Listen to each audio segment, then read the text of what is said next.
London's forgotten churches held many secrets, but the dead girl sprawled across the altar wasn't supposed to be one of them. Moonlight filtered through the broken rose window, casting fractured colors across the chapel's crumbling walls. Blood pooled across weathered flagstones, seeping between the cracks in a crimson constellation. Too late. Again. Above her, the Cambion, the most foul sort of lesser demon, crouched on a fallen beam, perfectly still in its human male form. Dark energy harvested from the corpse crackled around it like static electricity, raising the hairs on my arms.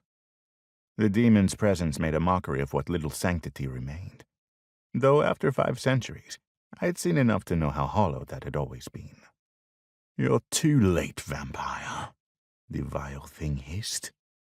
I adjusted the sleeves of my knee-length black coat, brass buttons clinking. "I can see that." I'd tracked the Cambion for the last 3 nights, always one step behind.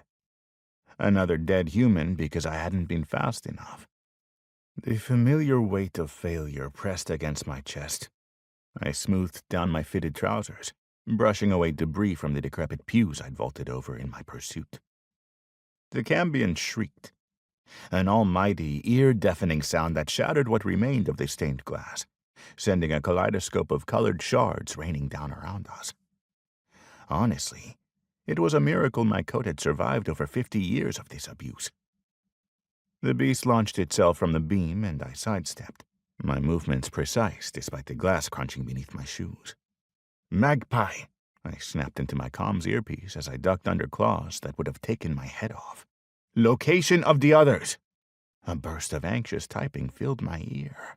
"Boss, Peacock and Terrier are in the parish house across the courtyard. About 2 minutes from—" I didn't hear the rest. The creature slammed me into a stone pillar, decades worth of dust raining down with the impact. A sharp tear pierced the air. Ah!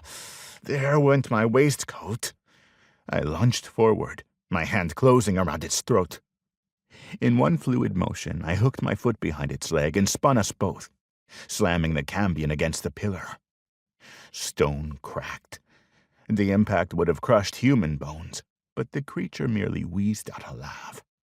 The Cambion's human glamour was slipping, revealing scaled skin beneath. Its eyes blazed with stolen power as it lunged again, but this time I was ready. "Who are you working for?" I demanded.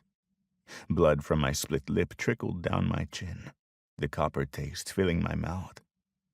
"Tell me, and I'll show mercy by making your death quick and painless." "The old powers are stirring, vampire." Its voice grated like rusted metal before a forked tongue flicked out, tasting the air. "They remember what you forgot.